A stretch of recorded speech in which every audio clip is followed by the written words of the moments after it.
இது கடைசியில் என்ன நடக்கிறது?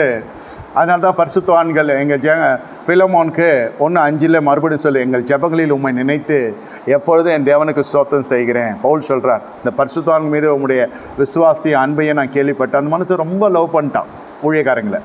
இந்த பரிசுத்தவான்கள் என்பது ஊழியக்காரங்க மட்டும் இல்லை, விசுவாசிகளிலும் இருக்கிறாங்கன்றது நான் சொல்ல வரேன்.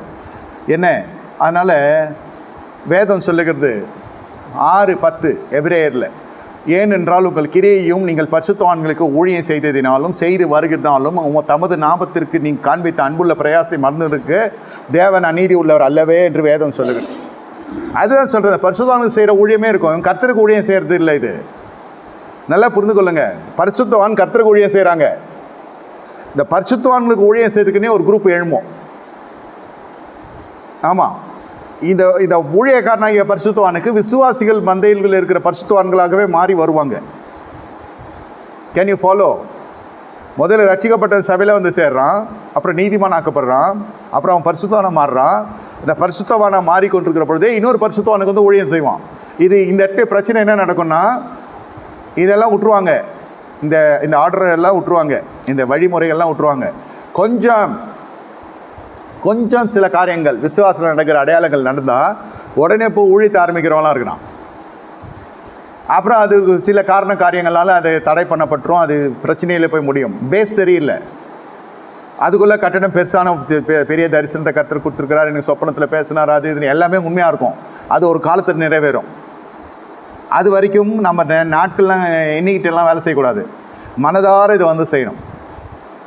இதில் தட்டுக்கள் ஒரு விஷயமா இருந்தாலும் சரி, கக்கூஸ்கள் ஒரு விஷயமா இருந்தாலும் சரி, அது என்னவா இருந்தாலும் சரி, பரிசுத்தவான்கள் சேர ஊழியம். அந்த காலத்தில் பெட்ரிடனான பரிசுத்தவான்களுக்கு இந்த மாதிரி விசுவாசிகளில் நிறைய பேர் கிளம்பி போயிடுவாங்க. எதுக்குன்னா பாஸ்டர் உடைய கழிவுகள்லாம் எடுக்கிறதுக்குன்னே. இது அன்றைக்கும் நடந்துச்சு, இன்றைக்கும் நடந்துன்னு இருக்குது. கர்த்தரை எழுப்புறார். அந்த மாதிரி ஒரு பரிசுத்தவான்களில் ஒரு அன்பு, பரிசுத்தவான்களுன்ற அந்த ஸ்தானத்தில் இருந்தாங்க. இப்போது உங்களுக்கு தெரியும், நான் அது மேலே போகல. இப்போ நம்ம என்ன செய்ய போகிறோம்? செம்மையானவர்களை குறித்து பார்க்க போகிறோம். இது அடுத்த கட்டமைப்பு செம்மையானவர்களை குறித்து நம்ம பார்க்க போகிறோம். செம்மையானவர்கள் முதல்ல இல்லாதவர்களை அழைக்கிறாரு, ரட்சிக்கப்படாதவர்கள் எல்லாம் ரட்சிக்கப்படுறான், அப்புறம் நீதிமானாக்கப்படுறான். அப்புறம் நீதிமானாக்கப்பட்ட பிறகு என்ன நடக்கிறது? இதெல்லாம் நடந்துருக்கிறது. இதெல்லாம் நடந்தோடனே இப்போ என்ன நடக்குதுன்னா, செம்மையானவர்கள் அப்படின்னா என்ன? செம்மையானவர்கள் யார்? இது இன்னொரு கட்டமைப்பு. செம்மையானவர்கள்